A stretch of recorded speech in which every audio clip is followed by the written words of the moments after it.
성경에 나오는 인물 가운데서 이 사사라고 하는 이것은 아주 독특한 그런 사람들입니다. 정말 성경에 나온 다른 어떤 사람들과도 비교할 수 없는 그런 아주 독특한 사람들, 어떤 그런 특성을 가진 사람이 바로 사사예요. 왕이 있기 전에 이스라엘을 다스렸던 그런 사람들인데, 사실 이들은 그렇다고 해서 정치적인 지도자만이 아니고 영적인 리더였습니다. 그리고 동시에 하나님의 메시지를 백성들한테 알려준, 그러니까 보통 우리가 이 구약에 나올 때 리더십 그러면 세 가지를 말할 수 있잖아요. 왕과 제사장과 선지자. 이 세 가지가 다 기름 부음 받은 직분인 왕과 제사장과 선지자가 다 모아진 것이 바로 사사예요. 그렇기 때문에 이렇게 말할 수 있습니다. 사사 이 사람들은 어떤 면에서 하나님께서 이 땅에 주신 참 하나님의 사람들의 모습, 그것이다. 그러니까 사사는 하나님께서 이 땅에 두신 정말 하나님의 사람은 이런 거야 라고 하는 어떤 그 모습이 바로 사사가 아니겠는가. 그리고 사실 그런 면에서 거슬러 올라가면요, 이 사사의 가장 첫 번째 뿌리를 꼽으라고 한다면 모세를 꼽을 수 있을 만큼, 모세가 그 사사의 원조다라고 말할 수 있는 그런 영적 뿌리를 가지고 있는 것이 바로 사사입니다. 자, 그런데 이런 특별한 어떤 사람들, 이 사사 가운데서 가장 뛰어난 사사가 누구냐?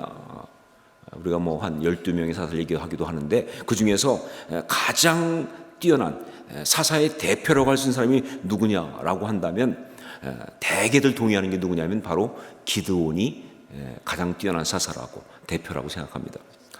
아마 여자분들은 어쩌면 드보라를 꼽을지 모르겠어요. 그래도 유일하게 여자 사사니까 드보라, 요즘 특별히 또 여권을 강조하다 보니까 그럴 수도 있겠어요. 또 어떤 사람들은 그래도 역시 인생을 정말 풍운하로 살아갔던 삼손이 여하튼 사사로서는 정말 특이하지 않느냐라고 할지 모르겠어요. 하지만 일반적으로 합의된 사사의 대표는 바로 기드온입니다. 자, 그런데 바로 이 사사의 대표인 기드온, 이 사람이 처음 등장할 때 모습이 굉장히 중요합니다. 그는요, 미디안 때문에 이 이스라엘 백성들이 정말 고통받고 있을 때, 왜냐하면 추수하기만 하면 다 가져가니까. 그래서 정말 몰래 말이죠, 이 타작을 갖다가 타작 마당에서 해야 되는데 그걸 못하고 포도 짜는 틀, 거기서 쭉 몰래 타격하면서 완전히 열받고 있는 상태에서 하나님의 사자를 만나 사명을 받습니다. 그러면서 정말 거기서 하나님의 사자를 만나서 사명을 받으면서, 그러면서 하나님께서 그때 그에게 처음 준 어떤 일이 바로 뭐냐? 바알과 아셀의 상을 헐고 찍어내라는 거예요. 그런 사명받은 기드온에게 처음 준 게 뭐냐면, 너는 가서 바알과 아세라의 상을 헐고 찍어내라라고. 그래서 바로 하나님의 사람, 사사가 되는 기본 테스트로 그걸 받고 가서 그가 바알과 아세라 상을 헐고 찍어냅니다. 이것 때문에 이 사람이 별명을 얻게 되는데, 그 별명이 바로 여룻바알이라는 별명. 여룻바알 뜻이 뭐냐? 바알과 쟁론하다, 그런 뜻이. 혹은 바알과 다투다, 바알과 싸우다. 아주 독특한 이름이에요. 자, 그 이름은요, 사실 기드온 평생 붙어 다니던 이야기고요, 어쩌면 그 사람의 가장 중요한 모습일 수 있는 그것이 되었다. 바알과 싸우는 사람, 바알과 쟁론하는 사람, 바알과 다투는 사람. 자, 왜 십계명의 두 번째 계명 그 이야기를 하는 이 시간에 왜 갑자기 기드온 얘기를 하는가, 여러분이 궁금할 수 있겠는데, 아마 여러분 가운데 좀 눈치가 빠르신 분들은 벌써 알아챘겠습니다. 그래요. 하나님의 사람, 하나님이 그리시는 이 땅 가운데 있는 사람들의 모습이 바로 십계명이라고 한다면, 십계명은 옛날 계명이 아니죠. 정말 하나님의 사람은 이런 모습이다, 이걸 이야기하는 어떤 하나님의 그림이라고 한다면, 그 가운데 아주 중요한 게 바로 뭐냐? 그런 사람은 바로 우상과 싸우는 사람이다, 우상을 부수는 사람이다, 우상과 쟁론하는 사람이다 라는 사실 때문에 그런 겁니다. 하나님은요, 너는 나 외에는 다른 신들을 내게 두지 말라라고 하는 제1계명을 말씀하신 다음에 두 번째로 뭘 말씀하셨느냐? 이제 너를 위하여 우상을 만들지 말라고, 그렇게 말씀하셨어요. 그러면서 하나님은 얘기하신 겁니다. 이 땅 가운데 있는 나의 사람은 어떤 사람인가? 이 땅 가운데 있는 진짜 참된 하나님의 사람은 어떤 사람인가? 바로 우상과 싸우는 사람이다. 우상을 만들지 않는 사람이다. 우상을 부수는 사람이다. 이 우상을 갖다가 만들지 않는 이것이 하나님의 사람이 되기 위한 아주 중요한 것이라고 하는 그런 말씀으로 두 번째 지침을 말씀하시는 거예요. 사실 이 우상에 대해서는요, 어릴 때부터 제가 주일학교 때부터 많이 들었습니다. 전 주일학교 때부터 교회 다녔는데 교회 갔더니 막 우상 숭배하면 안 된다고 계속 얘기하는 거예요. 그래가지고 정말 어릴 때부터 우상 나빠 이렇게 딱 아주 그렇게 잘 알고 있었어요. 그 중에 기억나는 것 중에 하나가 뭐냐면 그 아브라함의 아버지 데라가 그 우상 장사였다는 거예요. 그렇죠? 우상 만들고 파는 장사였는데, 그런데 어느 날 아버지가 나간 사이에 아브라함이 어릴 때부터 너무 신앙이 좋았는지 아브라함이 그 우상들을 다 도끼로 때려 부순 거예요. 아버지가 봤더니 우상들이 다 때려 붙게 있는 거예요. 그래서 아버지가 이게 어떻게 된 거냐 그랬더니 아브라함이 하는 얘기가 뭐냐면 사실은 이 우상들끼리 있다가 이것들이 배가 고파가지고 그래서 먹을 거를 가지고 서로 싸움이 붙어가지고 좀 큰 우상이 도끼를 들고 작은 우상들을 다 때려 부수고 그러고 막 서로 싸움해가지고 다 부서졌다고 그렇게 말을 하니까 아버지가 웃기는 소리 하지 말라고, 어떻게 우상이 도끼질을 하냐, 움직이지 못하는 것이 라고 이야기했다는 거예요. 그랬더니 그때 아브라함이 총명하게도 말이죠, 아버지는 생명이 없다는 걸 아시면서 왜 우상을 만들어 팔아먹었습니까? 이게 생명도 없고 움직이지 못하는 걸 알면서 이게 신이라고 왜 말씀하십니까? 라고 했다는 그러한 이야기를 제가 주일학교 때 들었습니다.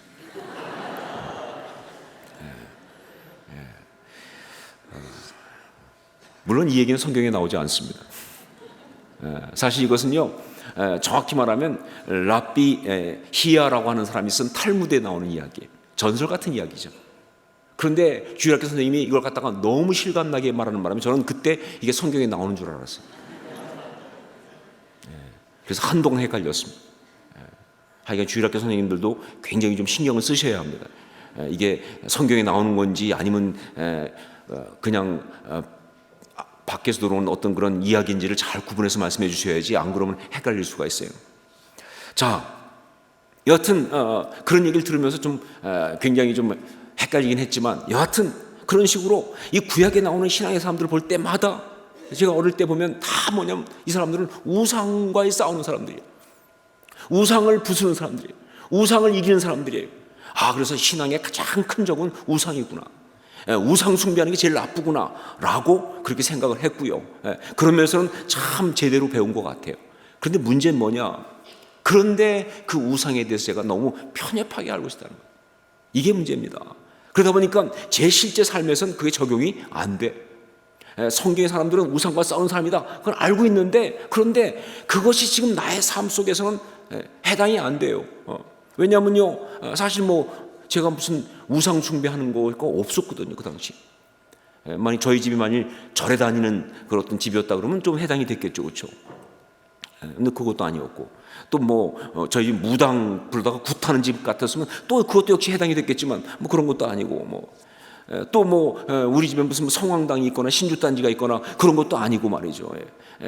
그러니까 내가 정말 그런 환경에 있다면 아주 실감나게 적용을 했겠지만 저는 그런 환경이 아니었기 때문에 이게 잘 적용이 안 되는 거예요. 그렇다고 그래서 우리 집이 그런 집보다 훨씬 더 영적으로 좋았다, 그 뜻은 아닙니다. 사실은요. 사실 어떤 면에서 보면요, 차라리 그런 집은 신심이라도 있는데, 그 당시 저희 집은요 아예 그쪽하고는 거리가 먼, 그러니까 신앙적인 건 거리가 먼, 그냥 현실적으로 사는 것이 바쁜, 정확히 말하면 그 당시 저희 집의 우상은 밥사발이 우상이었다, 그런 분위기죠, 그렇죠? 물론 그때도 제가 주일학교 다니면서 처음 1학년 때부터 다녔는데 한 처음 몇 년 동안은 저희 집에서 제사를 지냈었어요. 이제 제사 지낸, 그렇기 때문에 사실 우상의 문제와 부딪힐 수 있었는데, 근데 그렇게 심각하지 않았어요. 그리고 주일학교를 제가 엉망 다녔는지 별 관심 없이 그냥 제사장에 가서 같이 또 이렇게 하고 그랬어요. 그냥 그것도 또 몇 년 지나서 저희 어머니가 열심히 신앙생활하면서 그냥 없애버린 바람에 사실 그 문제가 저희한테는 그렇게 우상 숭배, 그게 심각한 문제가 아닌 그런 것이 되고 만 거예요. 그러니까 성경에는 정말 우상 숭배하는 건 다 나쁘다, 하나님의 사람 우상 숭배하는 거 아니다라고 배우고 있지만, 그런데 실제 내 삶 속에서는 그게 별로 해당이 안 되는 그런 어떤 상황이 되어버린 것이죠. 이게 문제죠. 삶하고 아무 상관이 없는 말씀이 어떻게 말씀입니까? 그렇잖아요. 내 삶에 아무런 적용이 안 되는 말씀이 어떻게 진짜 말씀일 수 있겠어요? 그건 문제가 있는 것이죠. 근데 그렇게 된 이유가 바로 뭐냐? 제가 생각하는 우상이 너무 편협된 우상이에요. 그 우상, 우리가 아는 불상이라든가 어떤 그런 신주단지라든가 어떤 그런 물건이 있는 어떤 우상, 이 생각만 하니까 그런 거예요. 여러분, 그렇지 않아요. 여러분, 우상은요, 생각보다 그 내용이 훨씬 더 광범위합니다. 우리가 생각하는 어떤 그런 단순한 어떤 그런 형상보다 훨씬 더 뿌리가 깊은 것이 바로 우상이에요. 그래서 하나님께서 이렇게 말씀하시는 거예요. 여러분, 성경은 비록 이야기할 때는 어떤 그런 형상들을 가지고 우상이라고 말하지만, 그러나 사실은 성경이 진짜 말하는 신학적 의미는 형상만이 우상이 아니에요. 때때로 형상은 아니지만 영적으로 분명히 볼 수 있는 게 뭐냐? 자기 자신이나 자기의 의나 자기의 명예나 혹은 어떤 다른 어떤 사람이라든가 아니면 어떤 물질이라든가 어떤 그런 심지어 교회라든가 세상의 어떤 다른 것들도 다 우상이 될 수 있다. 이게 바로 정확한 신학적인 표현인 거예요. 이게 영적으로 맞는 거예요. 사실 형상이 우상되는 건요, 그야말로 아주 원시적인 거예요. 아주 그냥 단순한 기본적인 거예요. 여러분, 얼마든지 복잡하게 우상이 아닌 것 같은데 정말 더 무서운 우상일 수 있는 것, 이것이 바로 영적인 분명한 사실입니다. 왜냐하면요, 우상은 사실 나타난 그것이 우상이 아니에요. 바로 그것을 만든 인간의 마음이 이게 핵심이라고 해요. 나타난 물건이 우상이 아니라 그걸 만든 인간의 마음, 이것이 이게 또 중요한 거예요.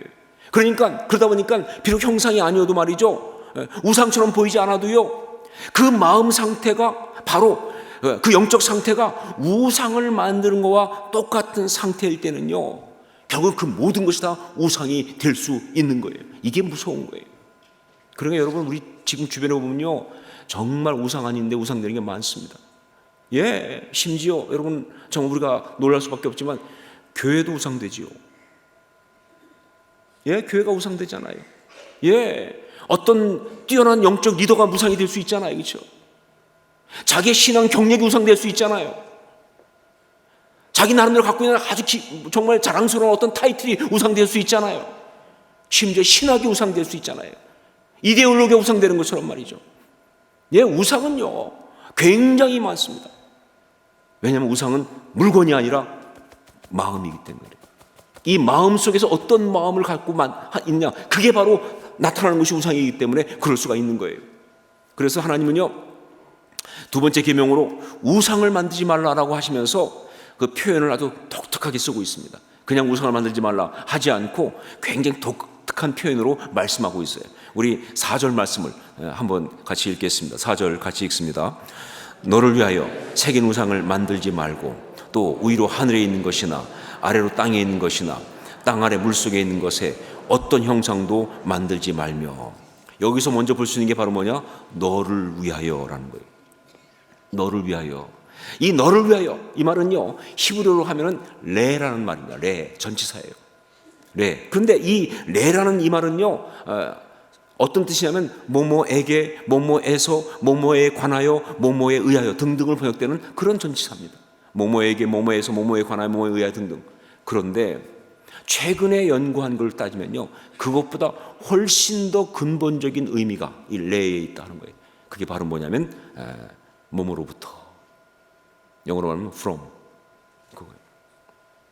그러니까 at, in 이거보다 훨씬 더 많은 게 뭐냐? from이라는 거예요. 몸으로부터.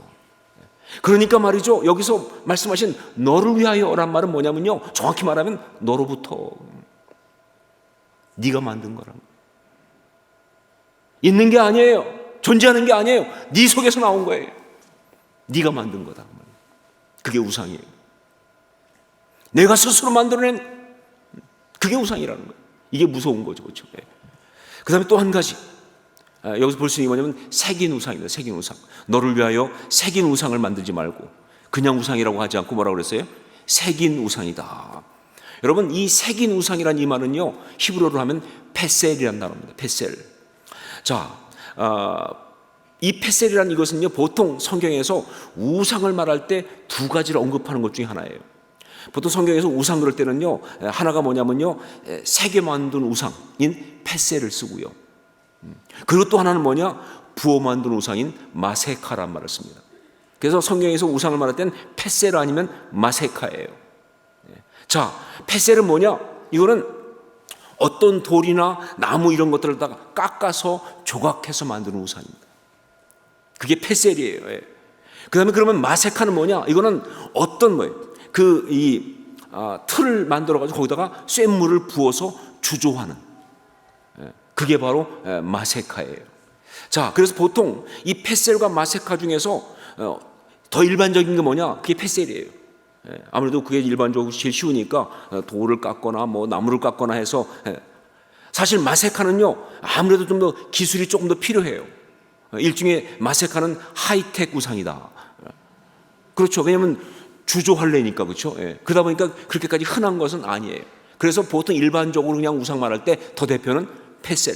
그래서 오늘 말씀에서도 페셀을 쓰는 거예요. 너를 위해 새긴 우상을 만들지 마라. 그런데 여러분, 그게 페셀이든 그게 마세카든 한 가지는 분명합니다.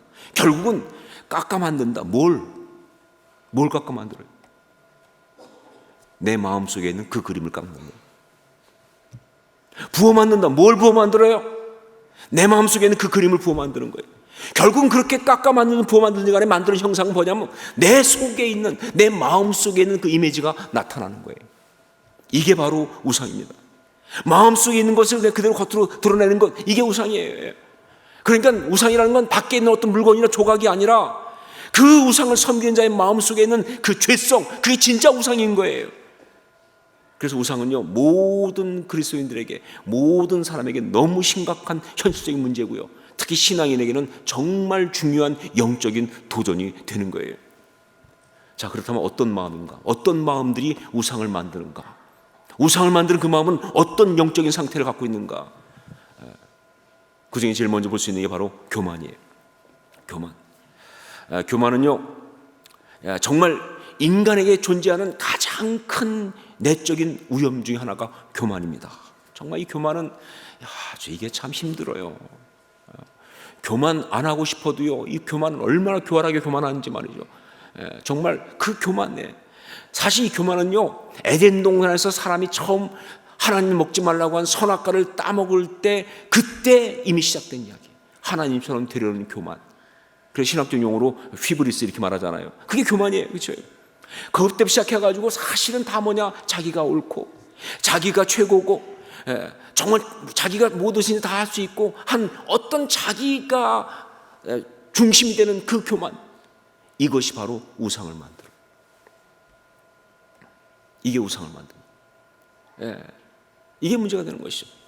그 다음에 또 한 가지, 우상을 만드는 마음이 있는데 바로 뭐냐?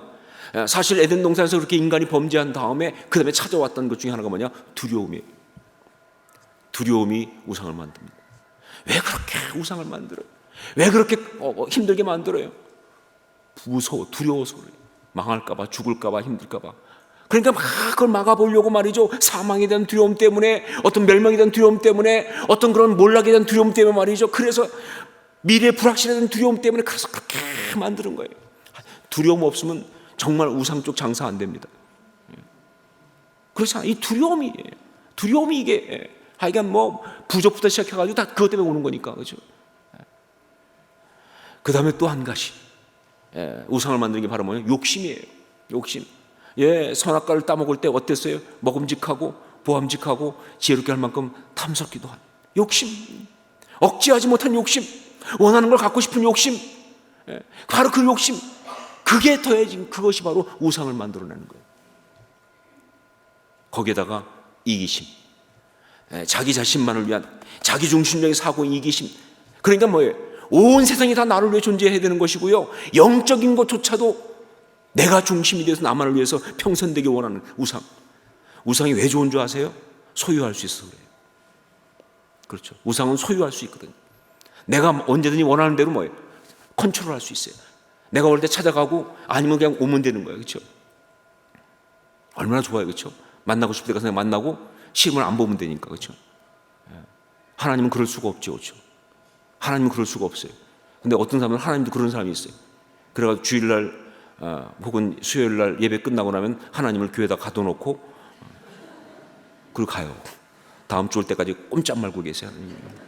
내가 올 때까지 나를 찾아오지도 마시고, 내가 만나고 싶어 할 때까지는 절대 나한테 먼저 얘기하지 마세요. 그 하나님은 우상 만들어 놓은 거예요. 아니요, 하나님은 그럴 수가 없죠. 하나님 내가 만나고 싶을 때 만나는 분이 아니에요.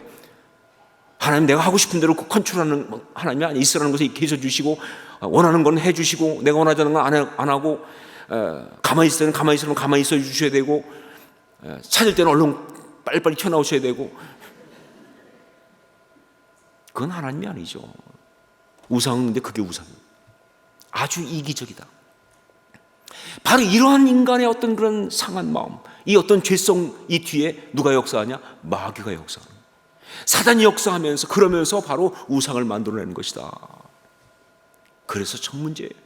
여러분, 그렇기 때문에 너를 위하여 새긴 우상을 만들지 말라.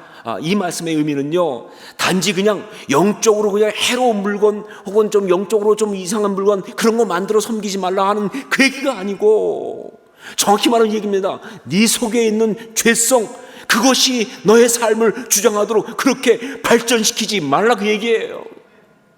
예, 다 우리 있죠. 우리 마음속에 욕심 다 있어요. 두려움 다 있어요. 교만 다 있어요. 없는 척하면 다 있잖아요, 그렇죠? 그거 어떻게 없겠어요, 그렇죠? 이기적이죠. 그게 있다는 게 문제가 아니에요. 그게 개발되기는 게 문제예요. 그게 더 발전되는 게 문제예요. 그래가지고 그것이 하나의 시스템이 되고, 그것이 하나의 사건이 되고, 그것이 어떤 이론이 되고, 그래서 그것이 나를 주장하기 시작할 때 문제예요.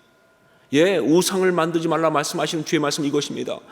죄가, 내 속에 있는 그 죄가 너를 지배하고 다스리도록 그렇게 죄를 포장하거나 개발하거나 발전시키지 말라는 거예요.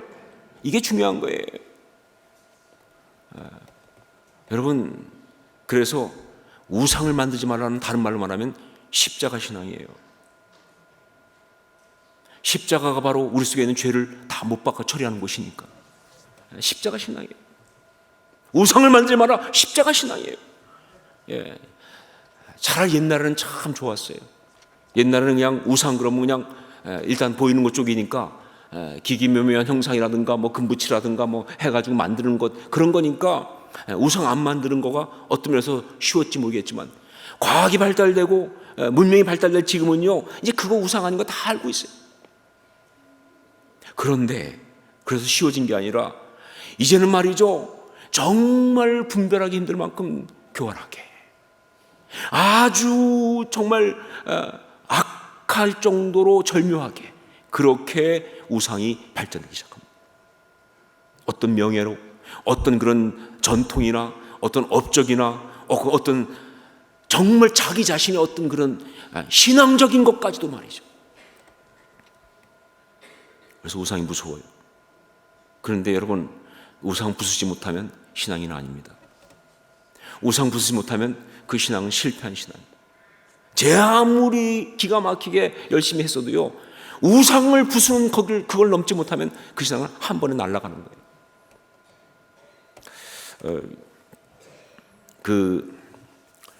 지난주 금요일에 제가 이 주기철 목사님 기념관에 또 간 적이 있습니다. 그건 왜냐하면 저희 교회 목사님 사모님들이 이제 모임이 있는데 거기를 가시겠다고 그래가지고 제가 깜짝 쇼로 갔어요. 뭐 사모님들 격려도 할 겸, 사실 그것도 있지만 그 전에 우리 장로님들하고 갔을 때 이 주기철 목사님 얘기하면서 제가 받은 은혜가 너무 많아서 그때 꼭 사모님들한테 해주고 싶은 그런 포인트가 있어가지고 말씀도 드릴 겸해서 갔어요. 가서 제가 그때 주기철 목사님에 대해서 강의를 한 30분 했는데, 특별히 그때 아주 사모님들이 특히 관심 있을 만한 두 가지를 강의를 했어요. 하나가 뭐냐면 주기철 목사님의 청빙 스토리. 이게 주기철 목사님이 그 초량교회에서 문창교회로 해서 산정인교회로 갔잖아요. 그때마다 어떻게 청빙 받으셨나, 이게 얼마나 관심이 많겠어요, 그렇죠? 그래서 그거를 말씀을 드리고, 거기서 참 영적으로 참 귀한 의미가 있죠.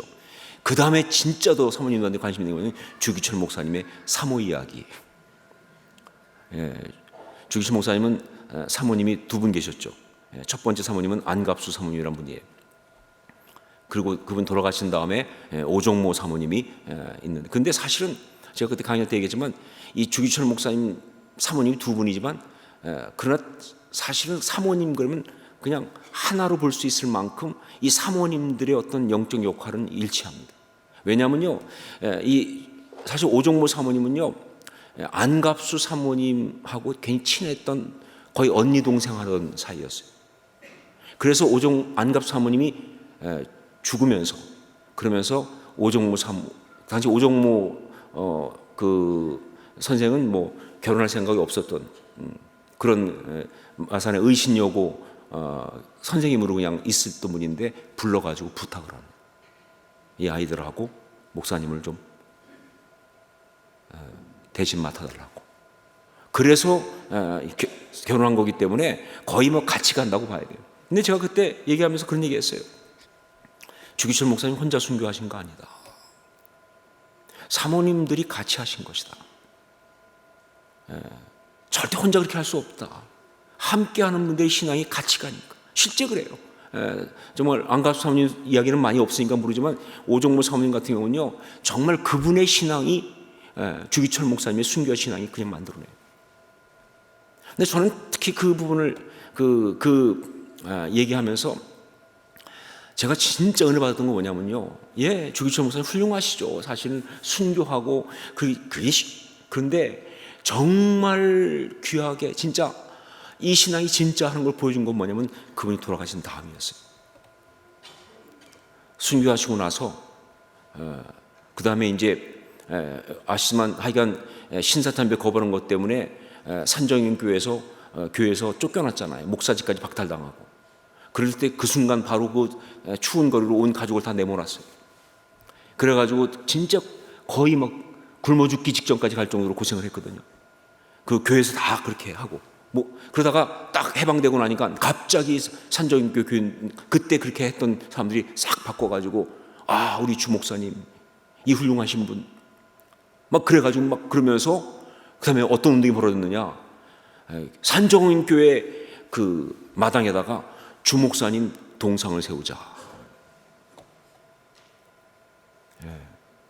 뭐 원래 사람들이 그렇잖아요. 배신 때릴 때는 이렇게 하다가 또 확 상황 바뀌면 또 더 열심히 막 그냥 원래부터 내가 사랑했다는 둥 말이죠. 그래가지고 동상 만들려고 하는데 그때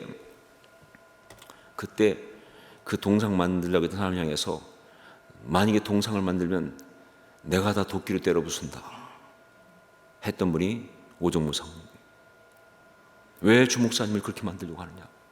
근데 여러분 아셔야 게 있어요. 사실은 뭐 누구를 염두에 둔 건 아니지만 그런 식으로 남편 되는 목사님이 돌아가시고 나면 그 다음에 남은 사모님들은 정말 그 먼저 죽은 남편의 우상화에 대해서 거부하기 힘들어요. 그게 인간입니다. 그렇잖아요. 왜냐하면 자기 삶 전체의 가치니까. 그러니까 정말 그분을 이렇게 막 어떤 세우는 거에 대해서 사실은 거부하기 힘들어요. 그런데 오종모 사모님은 거기서 막 무슨 소리 하냐고, 주 목사님을 왜 우상을 만들려고 그러냐. 사실 누구보다 자기한테 소중한 분 아니에요. 자기 삶에 가장 가치 있던 분 아니에요. 가장 자랑하고 싶은 분 아니에요. 정말 그렇게 모든 게 다 정말 그렇게 회복되고 다 사람들이 우러러보기 원하는 그런 분임에도 불구하고 본인이 그거 먼저 거부했다는 사실. 오종모 사모님은 여룻바알이었어요. 진짜 하나님 사람이었어요. 그게 주기철 목사님 신앙이었고 같이 가니까 전 정말 그 부분을 귀하게 봅니다. 여러분 뭐 거기까지 안 가도 얼마나 웃기는 일이 많아요. 지금 뭐 한국 교회도 보면 어느 뭐 교회 대형 교회 뭐 교회 개척해서 키웠다 그래가지고 교회에다가 막 그분 기념관 만들고 막 그러니 한두 건이에요. 그게 인간인데, 그게 사람들이 하는 짓거리인데, 그런데 진짜 신앙의 사람은 그걸 거부한다는 거예요. 우상 숭배, 우상을 만드는 것, 이걸 이기지 못하면 참 신앙의 사람이 될 수가 없어요. 참 신앙은요, 진짜 아름다운 신앙은 바로 그 우상의 유혹을 이기면서 그걸 때려 부술 수 있는 사람, 그게 진짜 신앙의 사람이다 하는 것이죠. 자, 우상을 만들면, 그래서 그것을 섬기면 그것이 구체적으로 어떤 문제를 일으키는가. 첫째로 일단 그것의 가장 큰 피해는요, 바로 하나님과 단절시키는 것, 그것입니다. 하나님과 단절시키는 것. 우리 5절 말씀을 같이 읽겠습니다. 5절 함께 읽습니다. 그것들에게 절하지 말며 그것들을 섬기지 말라. 나 네 하나님 여호와는 질투하는 하나님인즉 나를 미워하는 자의 죄를 갚되 아버지로부터 아들에게로 3, 4대까지 이르게 하거니와. 성경은 아주 분명하게 말합니다. 우상 숭배는 하나님을 미워하는 것이라고. 예, 이 말씀. 우상 숭배는 바로 뭐냐? 하나님을 미워하는 거다, 그건 말이죠. 예. 하나님을 싫어하는 것이다. 그래서 하나님과 관계를 잘라버리는 것이다. 우상 숭배 자체가 하나님을 가장 미워하는 행위가 된다는 거예요. 이해가 혹시 잘 안 될지 몰라서 여러분의 이해를 돕기 위해서 저희 어린 시절에 좀 창피했던 이야기 한 가지를 하려고 합니다. 제가 했는지 모르겠지만 이건 아시는 분도 있을지 모르겠어요. 그때 제가 초등학교 다닐 때, 그때는 국민학교라고 그랬지만 제가 3학년 때 그래도 반장이었어요. 그래가지고 이제 조회, 그땐 조회라는 걸 하는데 쭉 세우면 반장들이 각 반의 앞에 섭니다. 그래서 제가 또 앞에 이렇게 딱 서 있었어요. 근데 1학년부터 6학년까지인가 3학년이 가운데쯤이잖아요, 그렇죠? 더구나 제가 반이 또 3학년 중에 3반이에요. 그래서 그 가운데에 딱 이렇게 가운데 제일 꼬질꼬질한 애가 서 있는 거죠. 근데 그때 교장 선생님이 이제 와서 훈시하시는데 어떻게 좀 뭐가 잘못돼가지고 이 태극기를 걸었는데, 항상 이게 학교에서 태극기, 근데 이게 줄이 풀려가지고 좀 내려와 있었어요. 그래서 한 위에서 꽤 얼마만큼 내려와서 풀어져 있는 거예요. 그러니까 선생님이 그걸 딱 보는 순간 교장 선생님이 이번 교회 애들한테 확실히 가르쳐야겠다는 생각을 하신 것 같아요. 그래갖고는 말이죠, 딱 보다가 제일 앞에 있는 저를 불러가지고 나오라고. 그래갖고 제가 그냥 엉겹결에 이제 그 단상 위로 올라간 거예요. 그랬더니 저한테 묻더라고요. 왜 태극기를 이렇게 달았다고 생각하느냐. 이렇게 물어보는 거예요. 왜 태극기를 이렇게 달았다고 생각하느냐.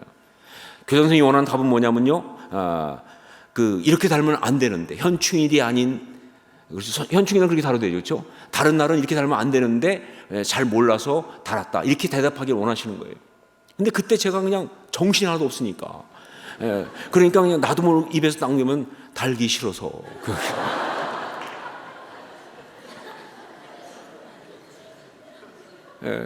그래가지고 완전히 난리가 났어요. 애들 다 대굴대굴 구르고 다녔어요. 거의 뭐 전교생 폭소가 터지고, 정말 두고도 생각할 때마다 얼굴이 화끈거리는. 근데 가만히 보니까, 생각해 보니까 제가 한 답이 사실 분위기에 안 맞게 좀 시적이긴 했지만, 그러나 그렇게 틀린 답은 아니다. 그렇죠.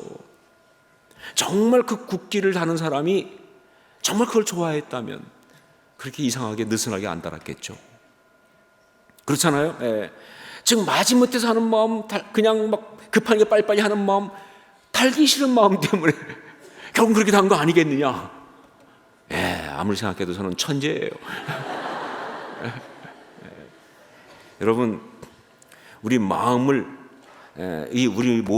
모든 것을 정리해서 단순화시키면요, 사실 가장 밑바닥에는 두 가지밖에 안 남습니다. 바로 뭐냐면 미워하는 마음과 좋아하는 마음, 두 개밖에 없어요. 뭐 이유를 많이 대지만 결국 그 일을 좋아하니까 하는 거예요.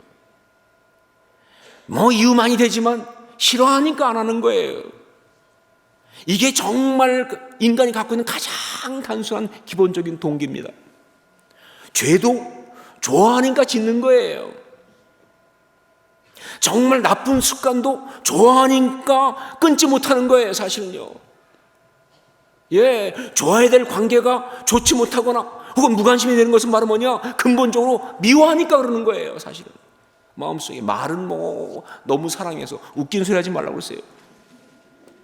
미워하는 거예요. 싫어하는 거예요. 하나님과의 관계도 마찬가지입니다. 인간이 하나님 대신에 우상을 만들 때 그게 알고 하든 모르고 하든 간에 그 마음속에 하나님을 싫어하는 마음이 있기 때문에 그 짓을 한다 그 말이에요. 하나님을 싫어하는 마음을 그렇게 표출하는 거다 그 말이에요. 성경은 이 점을 아주 분명히 말하고 있습니다. 로마서에 보면 1장 18절부터 쭉 이 죄된 세상에 대한 하나님의 진노, 그것이 마땅한 이유가 아주 신랄하고 통렬하게 나오고 있어요. 그런데 정말 놀라운 게 뭐냐면요, 2000년 전에 쓰여진 말씀인데도 불구하고 지금 이 시대를 마치 보고 말하시는 것처럼 하기 때문에 정말 소름 끼치는 말씀이에요. 너무나 정말 리얼하기 때문에 이거 함께 같이 한번 읽어봤으면 좋겠습니다. 좀 길지만 너무나 실감나는 말씀이니까 우리 같이 한번 읽어보도록 하겠습니다. 로마서 1장 21절로 27절까지 말씀을 함께 한 목소리로 같이 한번 읽겠습니다. 하나님을 알되 하나님을 영화롭게도 아니하며 감사하지도 아니하고 오히려 그 생각이 허망하여지며 미련한 마음이 어두워졌나니 스스로 지혜 있다 하나 어리석게 되어 썩어지지 아니하는 하나님의 영광을 썩어질 사람과 새와 짐승과 기어다니는 동물 모양의 우상으로 바꾸었느니라.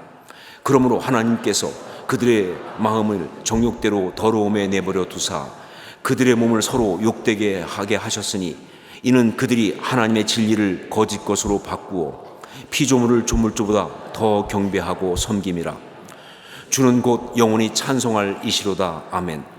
이 때문에 하나님께서 그들을 부끄러운 욕심에 내버려 두셨으니 곧 그들의 여자들도 순리대로 쓸 것을 바꾸어 영리로 쓰며 그와 같이 남자들도 순리대로 여자 쓰기를 버리고 서로 향하여 음욕이 불릴듯하며 남자가 남자와 더불어 부끄러운 일을 행하여 그들의 그릇 때문에 상당한 보응을 그들 자신이 받았느니라.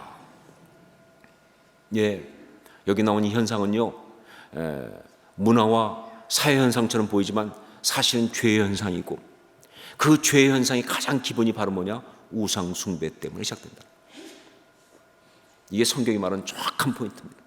우상 숭배 때문에 그것이 결국은 이렇게 온 삶을 망가뜨리는 이야기로 가고 있다는 것은 이 시대, 이 세상을 향한 정말 그대로 적용되는 고발과 같은 말씀이죠.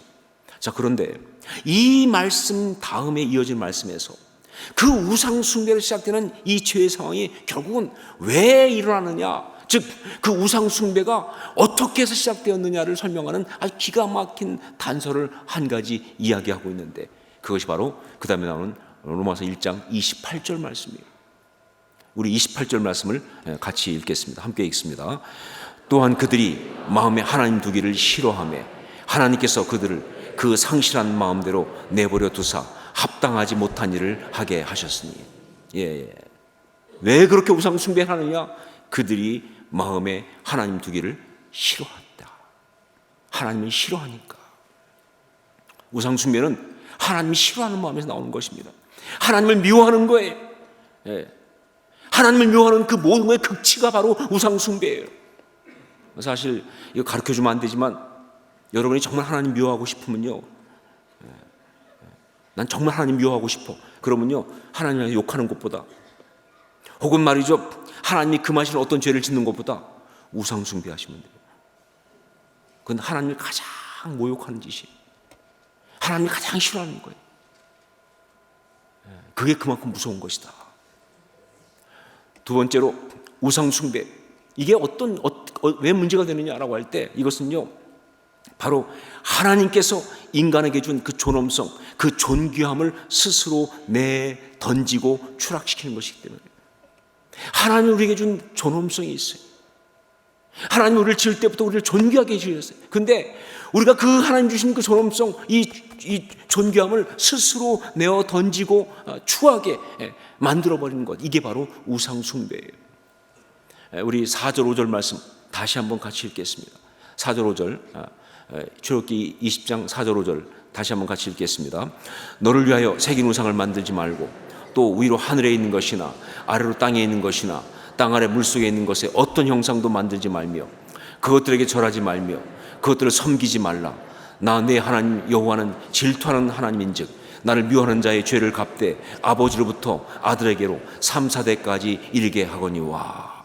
그것들에게 절하지 말며 그것들을 섬기지 말라. 생명 없는 물건, 하나님께서 우리 보고 가지고 사용하라고 주신 것들, 네가 그걸 가지고 마음껏 다스리면서 그러면서 나의 이 형상을 아름답게 나타내며 살아가라고 주신 그런 것들을 향해서 절을 하고 있는 인간의 그 모습은 우리 하나님을 미치게 만들어요. 정말 속상하게. 아니, 누리라고 줬더니 말이죠, 그걸 통해서 행복하게 살라고 줬더니 거기에 매여가지고 말이죠, 거기에 잡혀가지고 그거 섬겨가면서 그거 추구해가면서 그러면서 이 주신 소중한 삶을 다 망가뜨리는 그 모습을 볼 때 뒤집어지지 않은 아버지가 어디 있습니까? 자녀가 그런다고 생각해 보세요. 못 견뎌요. 그러면요, 이건 말이 안 되는 짓이죠. 그렇죠?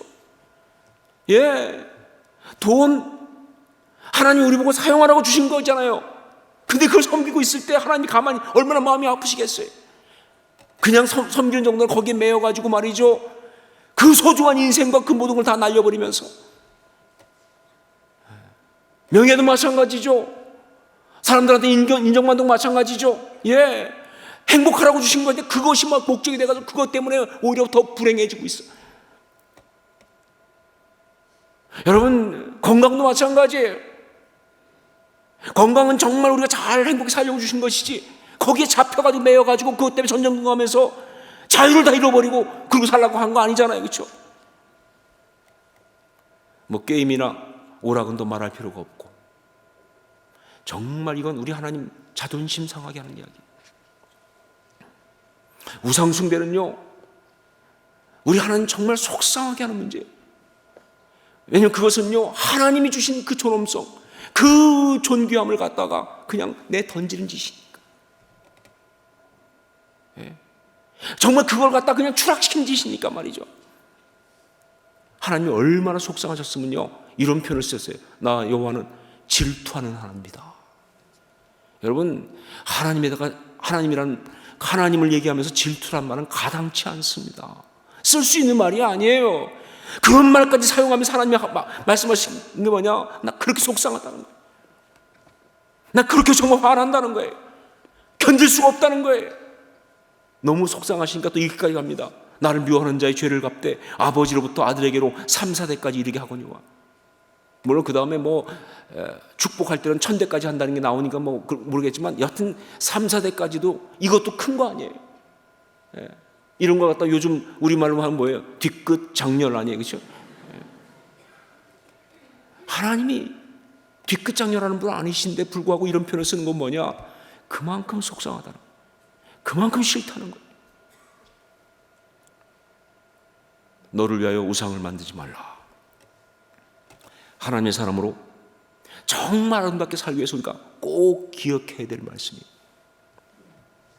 왜 이 말씀을 두 번째로 주셨을까? 그건 이 말씀이 그만큼 영적으로 중요한 그런 것이기 때문에 그렇고, 또 그만큼 우리가 우상을 만들 수 있는 가능성이 높아서 그러는 거예요. 예, 그렇기 때문에 여러분, 너를 위하여 새긴 우상을 만들지 말라. 정말 이 말씀을 주시면서 우리 보고 늘 깨어서 그런 죄성이 우리를 지배하지 못하도록 영적으로 민감하라고 하시는 그 말씀. 예.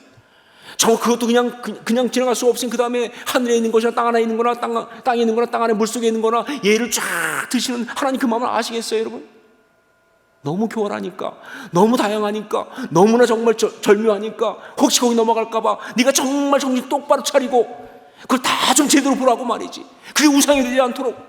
예, 저도 정말 소스라치게 놀대가 말아요. 저한테 이 목회는요 너무 중요한 거고요, 이 교회는 정말 아름다운데 어느 날 보면 이게 우상이 될 때가 있다는 사실.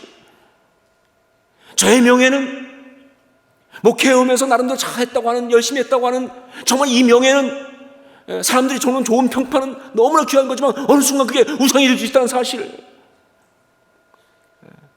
영적으로 민감하지 않으면요 한 방에 넘어갑니다. 민감하지 않으면 한순간에 당하는 거예요. 너무 귀한 것인데 그게 그렇게 너무나 악한 것이 되고 마는 이야기. 정말 그래서 바로 이렇게 말씀하시는 거예요.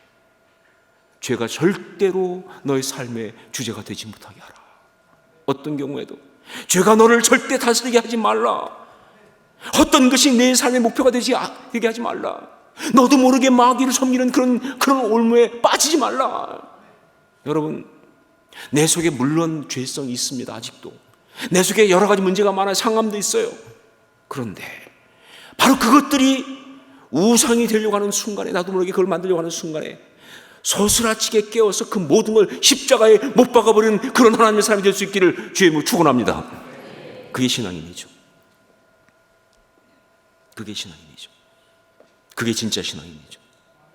그걸 십자가에 처리해버립니다. 그게 나한테 가장 소중했던 것이라 할지라도, 그게 나한테 가장 달콤했던 것이라 할지라도, 그게 내게 정말 자랑스러웠던 것이라 할지라도 우상이 되는 순간에 십자가에 못 박는다. 그런 아름다운 하나님의 사람이 다 될 수 있기를 다시 한번 주의 이름으로 축원합니다. 이것이 하나님께서 우리에게 두 번째로 주신 말씀입니다. 기도하겠습니다.